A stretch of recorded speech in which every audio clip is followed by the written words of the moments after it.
Look, it's really significant, Bev. It's almost 34 years next week since the Lockerbie disaster, described as one of the greatest aviation terror attacks of all time. And we still don't know who was really behind it. All of the links point to Libya and this Libyan intelligence agent. But if he should speak, we'll finally perhaps have a chance to figure out what the motivation was. There have been links with Palestinian liberation groups, possibly Iran, but it's 34 years on, it's still murky. Yeah, indeed. And it seems as if a confession that he made after the fall of Muammar Gaddafi, who would never acknowledge that Libya played a role in this, is going to be the key piece of evidence, it would seem, if he does appear in court. Yeah, he's a man now, I think in his 70s. If he should speak frankly for his own sake, he's not going back to Libya, one would think. It would help everyone. Muammar Gaddafi did pay some compensation, acknowledged reluctantly without any sort of contrition some Libyan involvement, but it's still very unclear. There was a lot of work done trying to figure out how this aircraft had gone down. We know that a suitcase bomb was placed on a flight from Malta to Germany to Frankfurt, from Frankfurt to London, then on to New York, and a timing device detonated in the forward luggage hold, immediately disintegrating the aircraft 31,000 feet above Lockerbie in Scotland. But beyond that, we don't know, 34 years on, why this was done.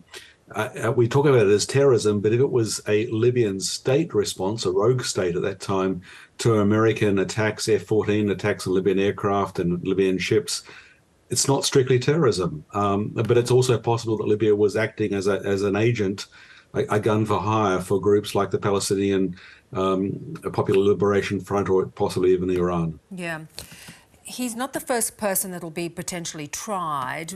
Was much able to be gleaned from the first two cases? Yeah, we had two previous Libyan intelligence agents who were tried. One was found not to be guilty. The other was detained, finally released on compassionate grounds because he had prostate cancer, returned to Libya and indeed died several years after. That spoke of a Libyan state involvement. But even then, it was not clear whether it was Libyan intention, in perhaps reprisal for early 1980s attacks by Americans on Libyan forces, or whether they were simply acting as mercenaries, as guns for hire. Yeah. Some people have said that, in fact, this case should be tried on neutral territory, that the UN should decide because it involved a US jet over Scottish territory. What do you think should happen?